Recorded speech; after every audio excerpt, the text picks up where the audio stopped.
am going to attract your attention to the most necessary question that towards our goal of life. This question can be determined from the Holy Quran. Allah says, وَمَا خَلَقْتُ الْجِنَّ وَالْإِنسَ إِلَّا لِيَعْبُدُونَ. The object to create insa and jinn is the complete obedience of Almighty Allah, but it demands complete submission in each aspect of life.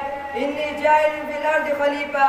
It is very much clear that as a khalifa, we have to establish an Islamic system, the way of life given by Allah. فَقَاتِلُهُمْ حَتَّى لَا تَكُونَ فِتْنَةٌ وَيَكُونَ الدِّينُ لِلَّهِ. The jihad will be continued till Qiyamah, the day of judgment, and by this all kinds of fitnahship will be removed from the world.